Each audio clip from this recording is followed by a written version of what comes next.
Hello everyone, I am सार्थक, PCCP maths faculty in resonance. आज हम एनएमटीसी स्टेज 1 सब जूनियर जो कि 7th 8th क्लास के लिए होता है उसका जो टॉपिक है मिसलेनियस उसको शुरू करने जा रहे हैं। तो चलो देखते हैं ज़रा इसमें किस तरीके की चीज़ें पूछी जाती हैं।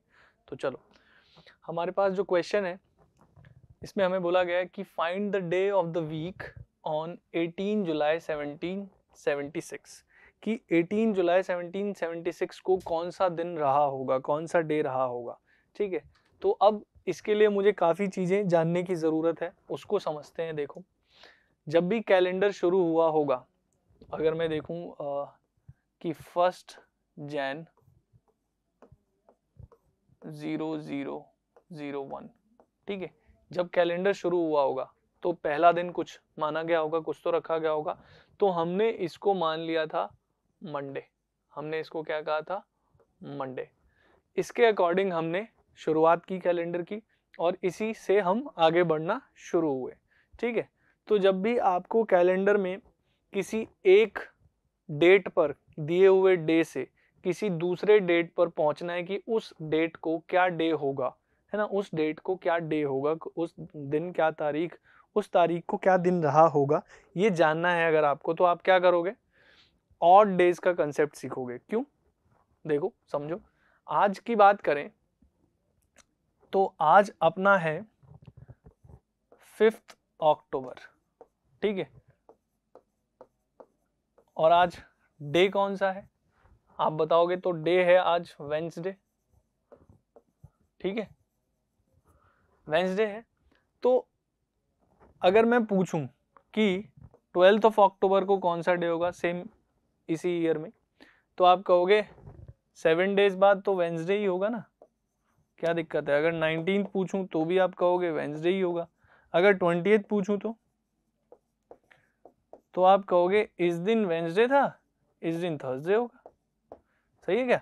पर अगर मैं सीधा 5 से 20 पूछता तो आप कहते कि 5 से 7 बढ़ाते जाओ और कोई फर्क नहीं पड़ेगा, वेंसडे से वेंसडे ही रहेगा, वेंसडे से वेंसडे ही रहेगा। तो आप यूं कह सकते हो क्या कि हर 7 दिन बाद कोई फर्क नहीं पड़ता, जो दिन है वही दिन होता है। ठीक है, तो 7 को देखने की जरूरत ही नहीं है ना। तो सीधा ऐसे देखूं क्या कि 5 से 20 के बीच में 15 डेज है। क्या है? 15 डेज है। ठीक है, जो कि 7 + 7 + 1 ही तो लिखा है, यानी इन 7 से इसको कोई फर्क नहीं पड़ता, इस 1 से फर्क पड़ता है बस। ठीक है, और ये जो 1 है इसको हम क्या कहेंगे? Odd, odd day. तो ऑड डे क्या चीज होती है ये जानना जरूरी है अपने को, है ना। ऑड डे होता है, ऑड डे होता है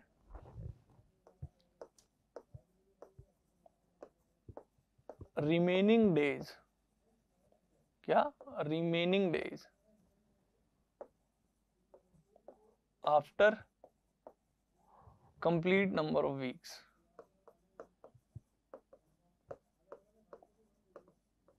ठीक है, वीक्स के कंप्लीट होने के बाद जो दिन बच गए वो ऑड डेज हैं।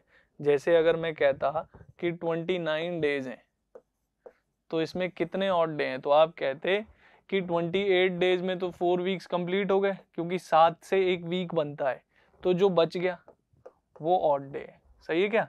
या यूं कह दो कि जितने भी डेज हैं उसको 7 से डिवाइड करो और जो रिमाइंडर है वही ऑड डे है कि नहीं। तो अगर मैं कहता 365 डेज, इसमें कितने ऑड डे हैं 365 डेज में, तो आप कहते 365 को 7 से डिवाइड कर दो, तो 52 टाइम्स में 364 होता और रिमाइंडर आ जाता एक। यानी आप कह सकते हो 365 डेज का मतलब होता है ऑर्डिनरी ईयर, है कि नहीं? Ordinary year. तो एक ऑर्डिनरी ईयर में एक ही ऑड डे होता है। ऑड डे मतलब कंप्लीट वीक से बचा हुआ दिन। ठीक है ना, तो एक ऑड डे होता है। और एक लीप ईयर में कितना होगा? सिंपल है, लीप ईयर में 366 डेज थे, तो 364 तो कंप्लीट वीक्स बना ही रहा था, तो 2 ऑड डे हो गए। ठीक है, तो एक लीप ईयर में 2 ऑड डेज हो गए, ये भी हम समझ गए।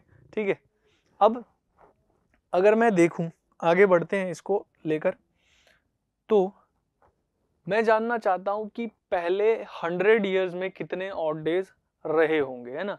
जैसे मैंने ऑड डेज आपसे पूछा कि 28 या 29 डेज में कितने हैं, ठीक है, 365 डेज में कितने ऑड डे हैं। इसी तरह मैं आपसे पूछ रहा हूं, मेरा सवाल है कि इन फर्स्ट 100 ईयर्स, है ना, नंबर ऑफ ऑड डेज। अब देखना, ये निकालने के लिए आपको एक चीज पता होनी चाहिए बस, क्या लीप ईयर क्या होता है और ऑर्डिनरी ईयर क्या होता है। ऑर्डिनरी ईयर वो होता है जिसमें 365 डेज या कह लो फैब में यानी फरवरी में 28 डेज होते हैं, और जिसमें फैब में 29 डेज होते हैं वो लीप ईयर है। टोटल ईयर में 366 डेज हो जाते हैं, सही है। तो हमें कैसे पता चलेगा कि कोई ईयर लीप ईयर है या नहीं है, ठीक है। तो लीप ईयर के लिए क्या होता है, यहाँ मैं लिख देता हूँ, ठीक है, ये चीजें आपको पता होनी चाहिए। For a year to be leap,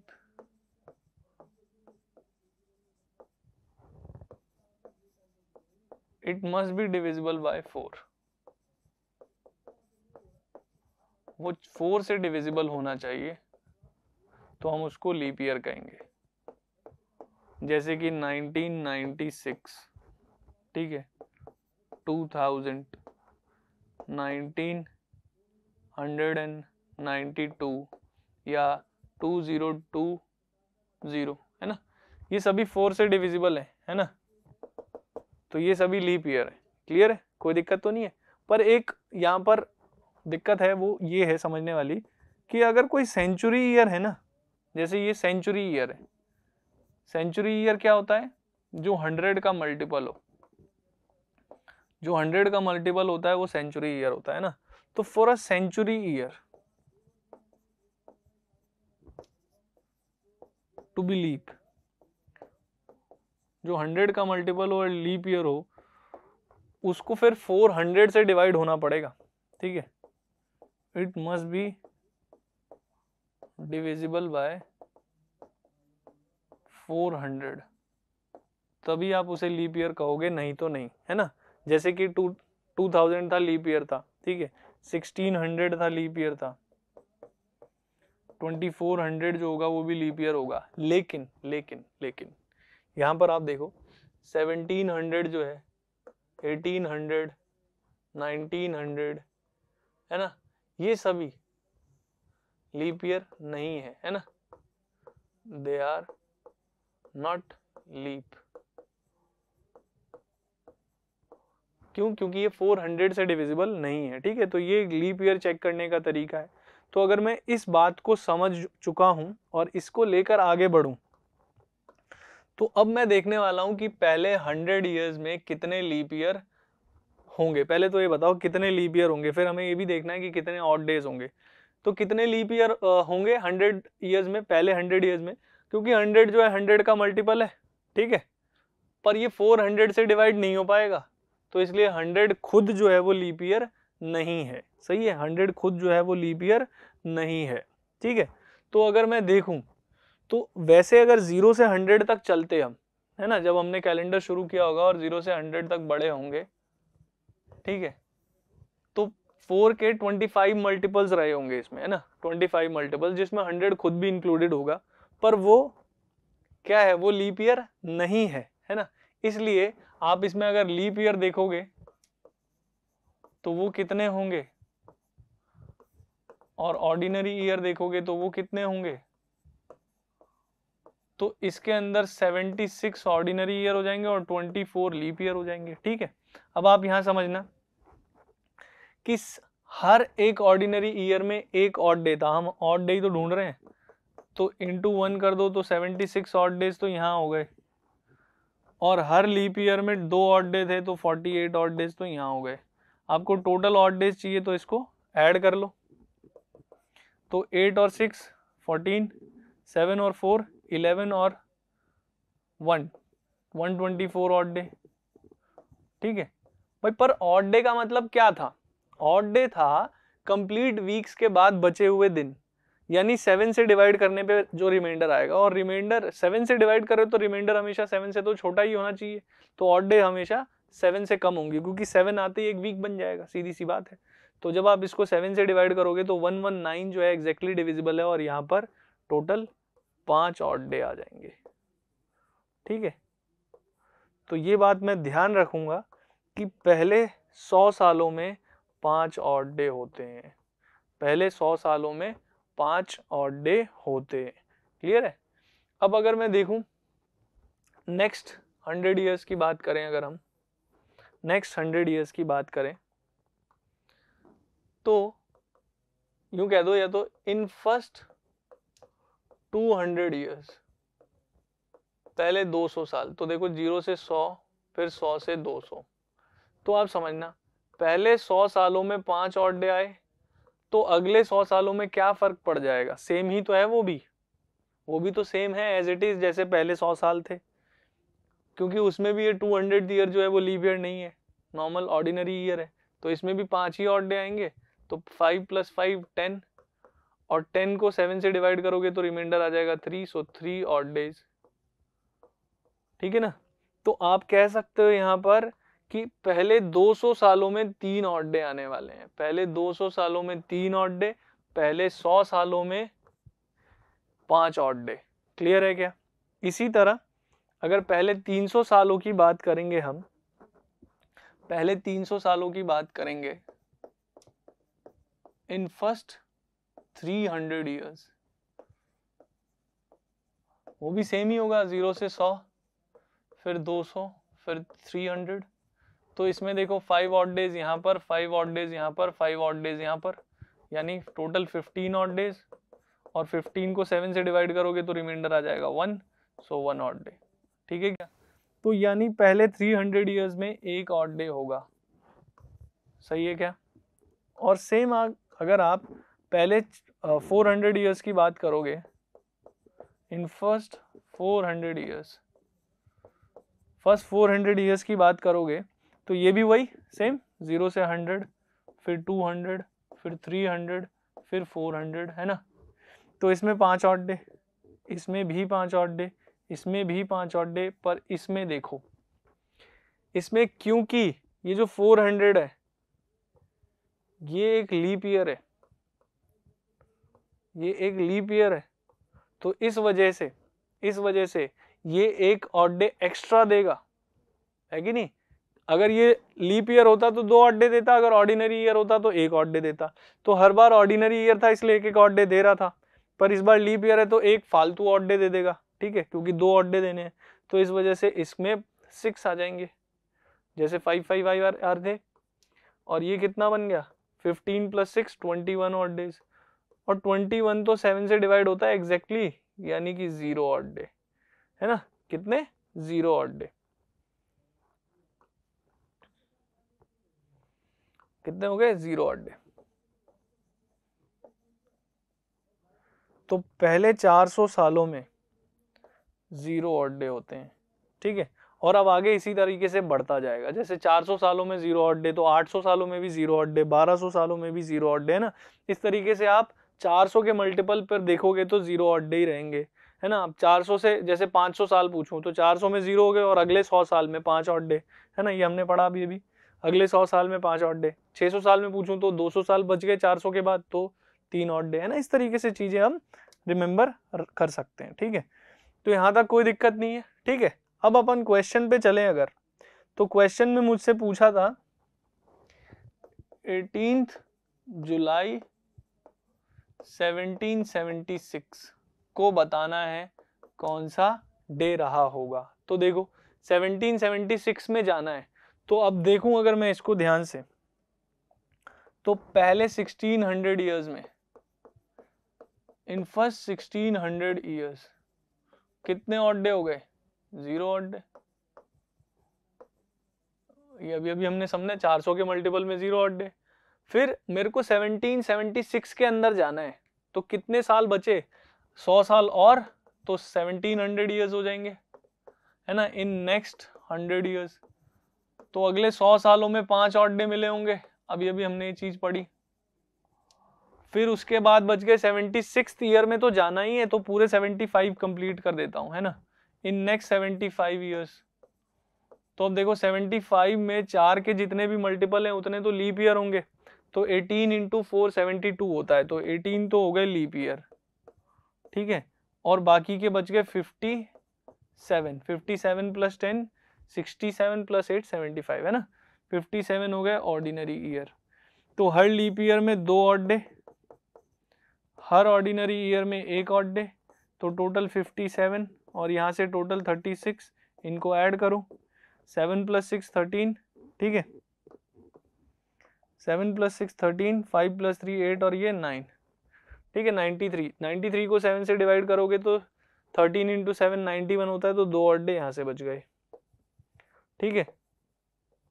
अब मैं कहाँ तक कंप्लीट कर चुका हूँ, 16 प्लस 100 1775 तक जा चुका हूँ।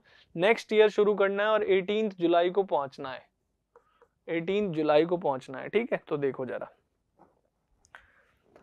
अब अगला जब 1776 शुरू हुआ होगा तो उसमें चला जनवरी आया होगा, फैब आया होगा, मार्च आया होगा, ठीक है, अप्रैल, मई, जून, जुलाई, है ना, जुलाई में जाना है मुझे, तो जनवरी में 31 डेज होते हैं, ये हम जानते हैं, तो 31 डेज के हिसाब से 3 ऑड डेज, क्योंकि आप डिवाइड करोगे तो 3 रिमाइंडर आएगा 7 से डिवाइड करने पर।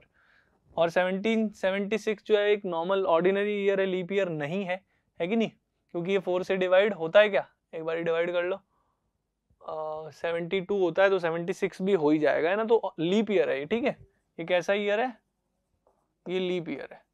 तो लीप ईयर है तो इसमें फेब में 29 डेज रहे होंगे, यानी कि 1 ऑड डे मिल गया होगा, ठीक है। अब मार्च में 3 ऑड डेज, अप्रैल में 2, मई में 3, ठीक है, जून में 2, जुलाई में 18 तारीख, 18 जुलाई को ही तो जाना है अपने को, तो 18 के अंदर 4 ऑड डे हो गए क्या, तो टोटल देखोगे अगर यहां तक तो 3 प्लस 1 4 प्लस 3 7, 7 का मतलब तो 0 ही होता है ना, 2 प्लस 2 4 प्लस 3 7, 7 का मतलब तो 0 ही होता है, तो बचा 4। तो इन टोटल अगर आप देखें ऑड डेज, तो यहां से बच गए थे 4, फिर इसके पीछे बच गए थे 2 ये, 5 ये और 0 ये, ठीक है, और तो कुछ था ही नहीं, ठीक है। तो 2 और 5 7, ये भी कोई फायदा ही नहीं है इसका, तो है ना, तो ये 0 ही होता है इसका मतलब, तो 4 ही ऑड डे आ गए, ठीक है। तो जब हम कैलेंडर शुरू करते हैं, ठीक है ना, तो हम ऐसे शुरू करते हैं, सबसे पहला दिन मंडे, यानी 1 ऑड डे आने का मतलब मंडे, ठीक है। जब हम शुरू से शुरू करें, किसी पर्टिकुलर डेट से आगे नहीं बढ़ रहे हम, है ना, शुरू से शुरू कर रहे हैं, यानी कि जनवरी 1 जनवरी 001, है ना, 0001, ठीक है। तो अब देखो, Monday 1, Tuesday 2, Wednesday 3, Thursday 4, Friday 5, Saturday 6, Sunday 7, 7 का मतलब 0, तो अगर 0 आ जाता तो हम संडे कह देते। तो अभी फिलहाल क्या आया है 4, 4 का मतलब कौन सा दिन, थर्सडे, तो 18 जुलाई 1776 को थर्सडे रहा होगा, क्लियर।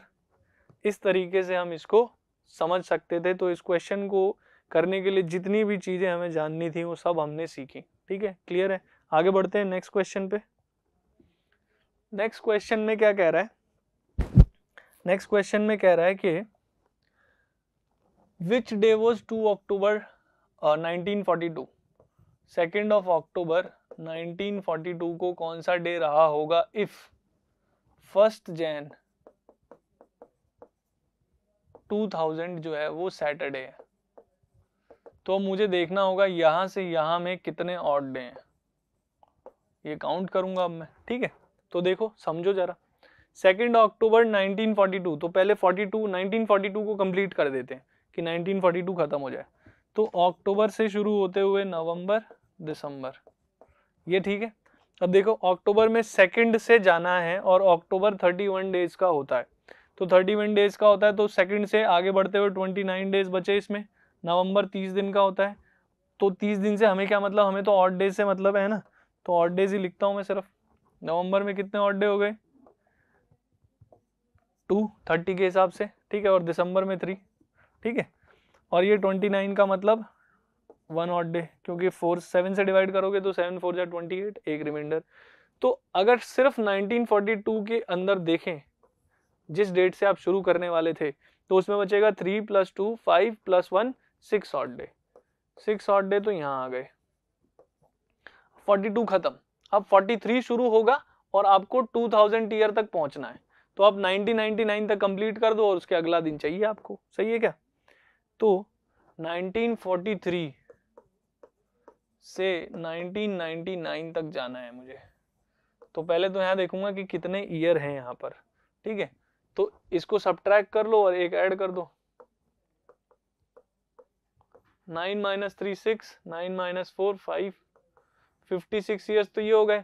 और एक ईयर 19, जैसे आप देखो समझना, आपको समझ आ जाएगा। 1943 से 44 अगर पूछूंगा मैं आपसे, ठीक है, तो आपको देखने में तो लगेगा एक ही साल है, पर 43 एक और 44 दो साल है ना, इस तरीके से। तो 1943 से 1999 तक देखोगे तो 56 नहीं होके 57 ईयर हो जाएंगे, है ना, एक एक्स्ट्रा होता है। तो 57 ईयर्स तो ये बीच में है, ठीक है, 57 ईयर्स तो ये बीच में है। तो अब इसको देखो, इसमें कितने ऑड डे होंगे? 4 के कितने मल्टीपल हैं इसमें? 14 तो हो गए लीप ईयर, बाकी के बचे 43, वो हो गए ऑर्डिनरी ईयर। तो 14 लीप ईयर में 2 करते हुए 28 ऑड डेज, और इसमें 1 इंटू करते हुए 43 ऑड डेज। टोटल करोगे तो 3 और 8 11, 4 2 6 और ये 7। तो इसको डिवाइड कर दोगे, 7 को 7 से डिवाइड करोगे तो 7 इंटू 10 70 होता है, तो एक ऑड डे यहाँ पर मिल गया, ठीक है, एक ऑड डे यहाँ पर मिल गया और एक अगली तारीख पर जाना है ना। तो ये 1999 कंप्लीट हो गया था 1 जनवरी 2000 को, यानी कि अगला दिन, यानी एक ऑड डे, और क्योंकि आगे बढ़ गए ना, एक आगे बढ़ गए, तो टोटल कितने ऑड डे हो गए देखो, एक वो, एक ये और 6 ये, तो 8 हो गए क्या? तो टोटल हो गए 8 ऑड डे, ठीक है ना। अब 8 ऑड डे का क्या मतलब हो गया? 7 से डिवाइड करोगे तो रिमाइंडर 1, एक ऑड डे ही तो आया, ठीक है। एक ऑड डे आने का मतलब है कि एक ही दिन फालतू है, एक ही दिन आगे बढ़े थे आप वहां से, आप यहां से आगे बढ़ने में एक ही ऑड डे मिला है आपको टोटल। तो किस डे से एक दिन आगे बढ़े होगे कि सैटरडे आया होगा, तो वो डे आपका फ्राइडे हो जाएगा, सीधी सी बात है। फ्राइडे से एक आगे बढ़ो तो सैटरडे आ जाएगा ना, तो Friday will be your answer. कोई दिक्कत तो नहीं है। इस तरीके से आप ऑड डेज का यूज करते हुए बता सकते हो कि किसी एक पर्टिकुलर डेट को, अगर कोई पर्टिकुलर डे है तो किसी दूसरे डेट को कौन सा डे होगा। ठीक, आगे बढ़ते हैं।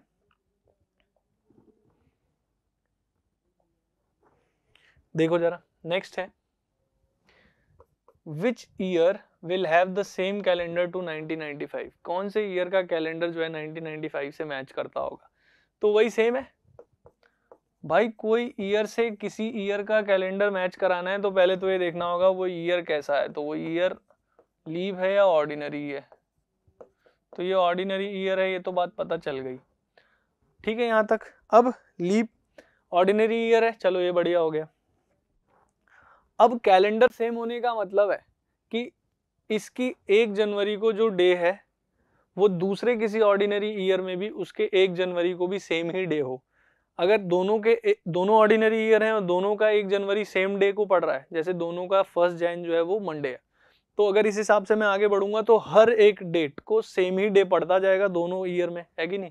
तो बस मुझे ये देखना है कि दोनों के 1 जनवरी के बीच में जो नंबर ऑफ ऑड डेज हैं वो 0 हो, तभी तो सेम डे पड़ेगा। यानी ऑड डेज 0 हो जाए तो सेम कैलेंडर बन जाएगा, सिंपल सी बात है। तो बस 1995 से शुरू करते हुए मुझे बढ़ना है, तो अगला ईयर होगा 96, 97, 98, 99, 2000, है ना। इस तरीके से तो बढ़ेंगी चीजें। तो अब मैं देखता हूं जहां पर भी ऑड डे 0 हो गया उसके अगला ईयर ही सेम होगा। देखो समझना, 95 के अंदर ऑर्डिनरी ईयर है तो एक ही ऑड डे होगा, 6 लीप ईयर है तो 2 ऑड डे होंगे, ये भी ऑर्डिनरी एक, ऑर्डिनरी एक, ऑर्डिनरी 1, लीप ईयर है तो 2। अब ऑड डेज चेक करते रहेंगे साथ के साथ, है ना। 3, 4, 5, 6, 6 + 2 8 हो गया। तो 7 पे ही तो 0 बन पाएगा, 7 के मल्टीपल पे ही तो 0 बन पाएगा ऑड डे, तो नहीं बना। यहाँ पर 8 हो गया है, ठीक है। तो आगे बढ़ो, फिर 01, 2001 है, 2002, 2003, 2004, इस तरीके से चेक करूंगा अभी। अब 1 में फिर एक ऑड डे, 2 में फिर एक ऑड डे, 3 में भी एक ऑड डे, 4 लीप ईयर होगा तो 2 ऑड डे, है ना। चेक करो, देखो 7 का मतलब 0 है मेरे लिए।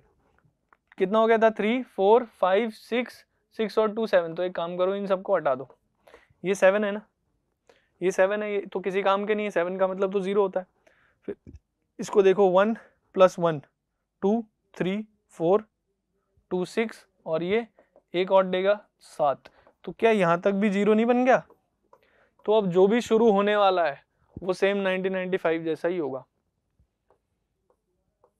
क्योंकि यहाँ तक 0 ऑड डे आ गए बिल्कुल। ये ईयर खत्म होने पर ये आ गए 0, तो अब अगला ईयर जो शुरू होगा एकदम सेम शुरू होगा, ठीक है। तो 1995 और 2006 का कैलेंडर सेम होगा, कोई दिक्कत तो नहीं है, समझ में आ गई बात। आगे बढ़े, देखो जरा, कह रहा leap year started on a Monday. एक लीप ईयर है, मंडे को शुरू हुआ है, ठीक है। अब कह रहा the days appearing 53 times are, कौन से डेज जो है 53 टाइम्स आएंगे, ठीक है। देखो कोई भी लीप ईयर है,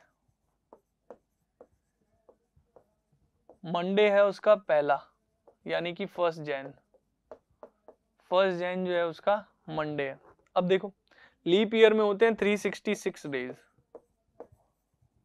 यानी कंप्लीट वीक्स के बाद 2 ऑड डे बचते हैं, ये बात हम जानते हैं, 2 ऑड डे बचते हैं, ठीक है, 2 ऑड डे बचते हैं। तो कंप्लीट वीक यानी 364 डेज जो बने थे, और 364 डेज में 52 वीक्स हुआ करते हैं, है ना। यानी हर एक डे 52 टाइम्स तो आता ही है, तभी तो 52 वीक्स बनते हैं, और उसके बाद 2 दिन बच जाते हैं फालतू, सही है, ठीक है। तो आप यहाँ पर एक कंसेप्ट और सीखो साथ के साथ कि किसी भी ऑर्डिनरी ईयर में, किसी भी ऑर्डिनरी ईयर में, क्योंकि 365 डेज होते हैं, क्योंकि 365 डेज होते हैं, तो उसकी 1 जैन और 31 दिसंबर के बीच में जो गैप है वो 364 डेज का होता है, हाँ या ना। क्योंकि टोटल 365 डेज होते हैं ईयर में, लेकिन पहले दिन से आखिरी दिन पे जाओगे तो टोटल 364 डेज का ही तो गैप आ गया। तो ऑड डेज जो हैं इनके बीच में, इनके बीच में ऑड डेज कितने हैं, 0 ऑड डे हो गए, है कि नहीं। इनके बीच में 0 ऑड डे आ गए। 0 ऑड डे मतलब 1 जैन को जो भी डेट है वही, जो भी डे है वही 31 दिसंबर को भी होनी चाहिए। तो एक ऑर्डिनरी ईयर में, एक ऑर्डिनरी ईयर में, in an ordinary year, 1 Jan and 31 December have same day, है ना। कोई भी ऑर्डिनरी ईयर होगा ना अगर मेरे पास, तो उसका 1 जनवरी और 31 दिसंबर को सेम ही डे पड़ता होगा, दोनों, चाहे दोनों मंडे होंगे या दोनों ट्यूसडे होंगे, है ना। क्लियर है क्या। पर लीप ईयर में एक फालतू हो जाता है, क्यों, क्योंकि लीप ईयर में क्या बात होगी, देखो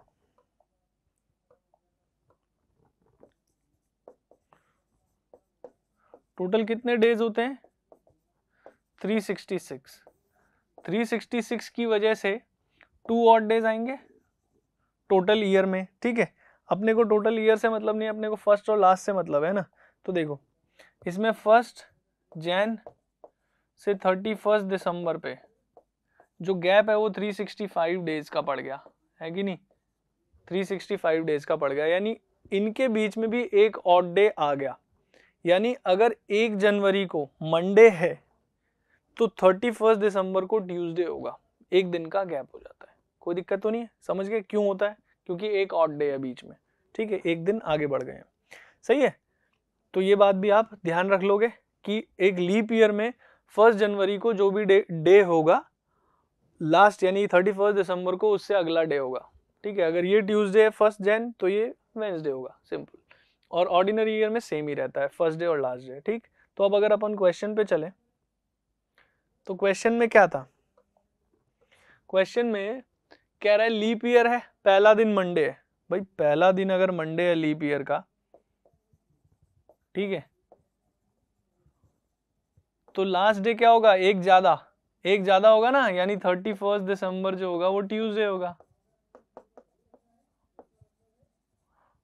31 दिसंबर जो है वो ट्यूसडे होगा। हमसे पूछ रहा है 53 टाइम्स कौन आया होगा, तो भाई 53 टाइम्स 52 टाइम्स तो 364 डेज में ही कंप्लीट हो गए होंगे। 365th डे और 366 डे ही 53 टाइम्स आए होंगे। तो 3 कौन सा 30th दिसंबर जो होगा ना अपना 30th दिसंबर, वो 365th डे होगा, जो कि 53 टाइम्स रहा होगा। वीक के बारे में बात करें तो, है ना, कि कोई भी डे 53 टाइम्स आया होगा यहाँ पर 365th डे, और वो खुद मंडे रहा होगा। सही है क्या? तो लास्ट के 2 दिन जो है मंडे और ट्यूसडे रहे होंगे, और वही दोनों ही 53 टाइम्स आ सकते हैं, क्योंकि इस दिन तक तो सब 52 टाइम्स ही आए होंगे। कोई दिक्कत? तो Monday and Tuesday will be our answer. समझ में आ गई बात? आगे बढ़े। अब देखो जरा, ये जो क्वेश्चन है अपना क्वेश्चन नंबर 5, ये है डाइस से रिलेटेड, है ना। तो डाइस के बारे में थोड़ा सा जान लेते हैं कि भाई डाइस जो होते हैं ना, ये अपने 2 टाइप के होते हैं। एक होता है जनरल डाइस, एक होता है जनरल डाइस। जनरल डाइस वो होता है जिसमें जो एडजेसेंट फेसेस होते हैं, डाइस के साथ वाले फेस, जैसे इसके साथ ये वाला फेस है। एक होता है ऑपोजिट फेस, यानी उसके पीछे क्या है ना, उसके पीछे वाले फेस पे ऑपोजिट, ठीक है। तो जनरल डाइस में क्या होता है कि जो एडजेसेंट फेस होते हैं वो कभी ना कभी सम जो है वो 7 बनाते हैं ना। Sum on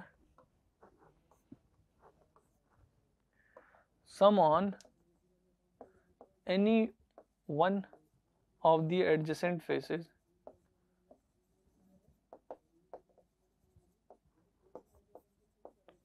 is 7। और स्टैंडर्ड डाइस जो दूसरा टाइप है अपना, उसमें क्या होता है स्टैंडर्ड डाइस में कि डाइस के ऑपोजिट फेस पे ही सम 7 बनेगा, उसके अलावा नहीं, ठीक है ना। Sum on opposite faces is always 7, ठीक है क्या, हमेशा 7 बनेगा ऑपोजिट फेस पे। तो ये 2 टाइप के डाइस होते हैं। तो स्टैंडर्ड डाइस से तो अपने को कुछ लेना देना है नहीं खास। क्यों? क्योंकि अगर मुझे बोला जाएगा कि स्टैंडर्ड डाइस में 1 के ऑपोजिट क्या आएगा, तो ऐसा नंबर जिनको ऐड करने पे 7 बने, तो 1 के ऑपोजिट 6 होना चाहिए। तो मैं हर बार बता ही दूंगा। तो इसलिए मुझे जो क्वेश्चंस पूछे जाएंगे वो जनरल डाइस पर पूछे जाएंगे। अब जैसे यहाँ पर पूछ रहा है इस क्वेश्चन में कि 4 के ऑपोजिट क्या बनेगा, ठीक है। तो देखो यहाँ पर अपने पास एक टाइप है, उसको पढ़ते हैं पहले, ठीक है।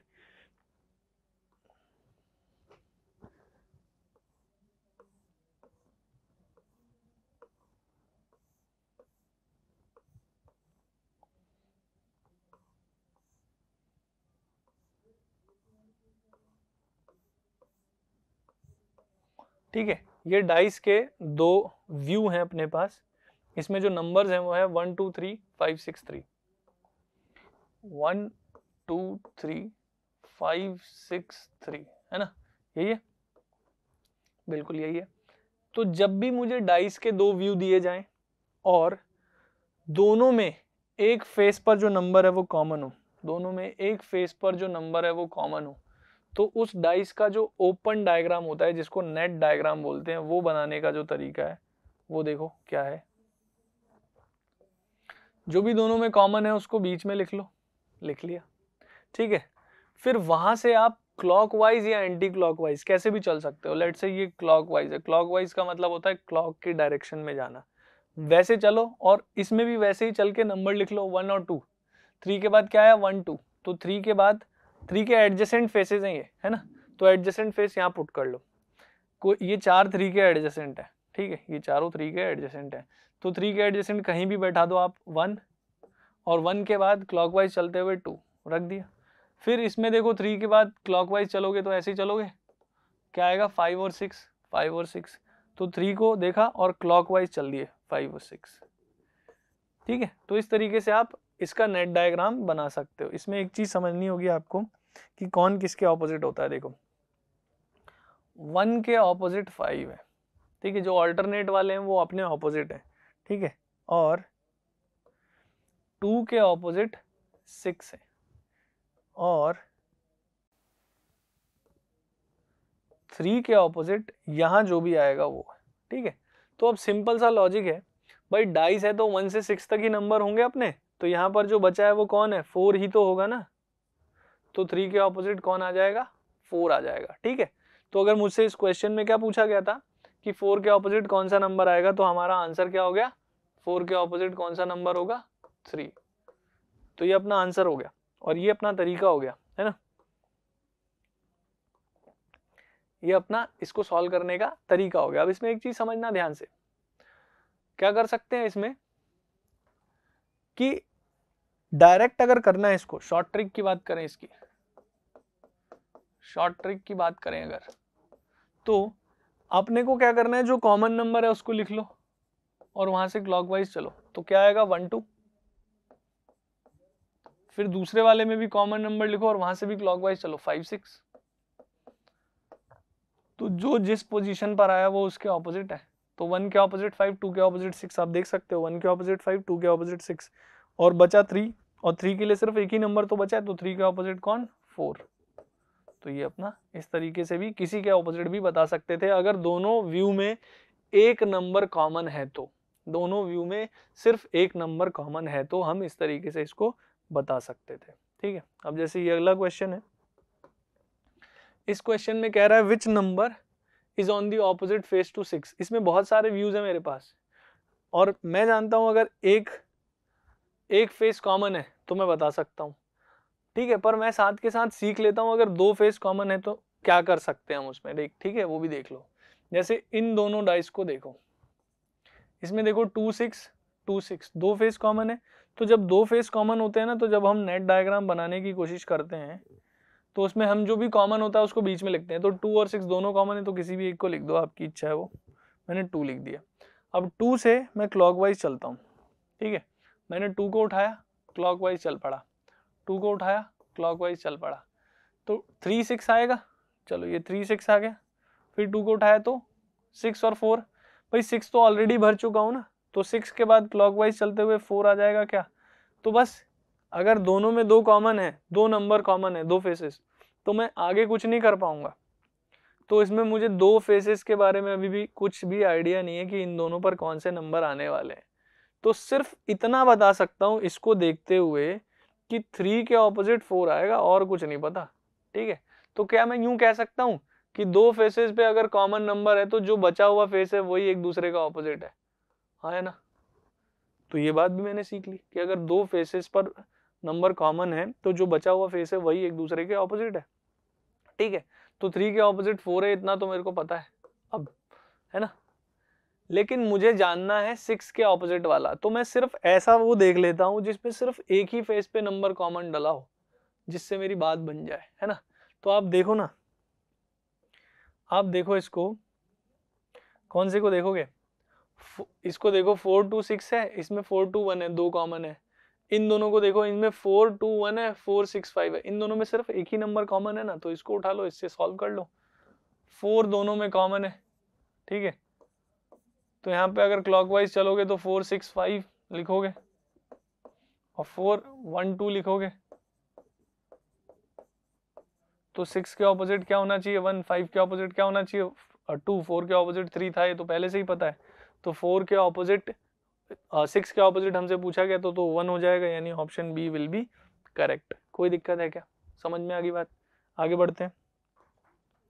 अपना अगला जो क्वेश्चन है वो है इमेज से रिलेटेड, कि the image of INMO when reflected in a mirror is, है ना, अगर मिरर में देखा जाए तो कैसा इमेज बनेगा। तो देखो मान लेते हैं अपना मिरर है, ठीक है, तो मिरर में कैसा आएगा ये समझ लो। तो मिरर में क्या होता है ना, जो लेफ्ट होता है, ठीक है, जो लेफ्ट होता है वो राइट पे पहुंच जाता है ना, जो लेफ्ट वाला होगा वो राइट पर पहुंच जाएगा और जो राइट वाला होगा वो लेफ्ट पर पहुंच जाएगा। समझ गए क्या?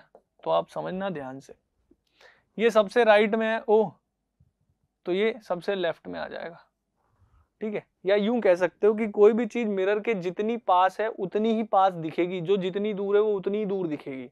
सही है क्या? ऐसे तो ओ पास में तो ओ पास में दिखेगा, फिर उसके बाद एम है तो एम दिखेगा, फिर एन है तो एन दिखेगा। लेकिन अब वो भी समझना उल्टा दिखेगा एन, क्यों? क्योंकि देखो सिर्फ एन को बनाता हूं मैं आपके लिए, है ना, समझ जाओगे बात को।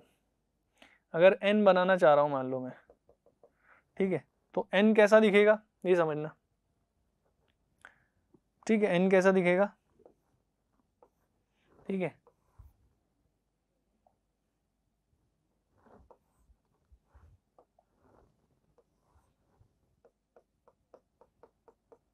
एन कैसा दिखेगा वो समझना।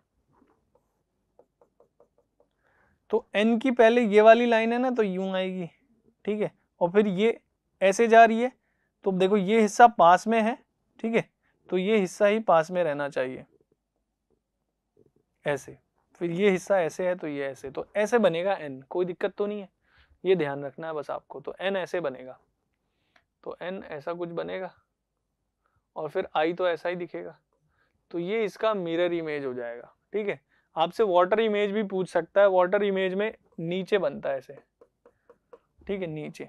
तो देखो उसमें क्या होता है कि भाई जो पानी के जितना पास है वो उतना पास दिखेगा, जो जितना दूर है उतना दूर दिखेगा। तो देखो ऐसे आई तो आई ही बनेगा, एन देखो कैसे बनेगा, ऐसा कुछ बनेगा क्या एन, ठीक है, क्योंकि ये वाली लाइन ऐसे है तो ये ऐसे दिखेगी, ये वाली लाइन ऐसे है तो ऐसे दिखेगी, है ना। और इस तरीके से एम ऐसा भी दिखेगा कुछ और ओ तो ऐसा ही दिखेगा। तो ये अपना वाटर इमेज हो गया। समझ में आ गई क्या बात?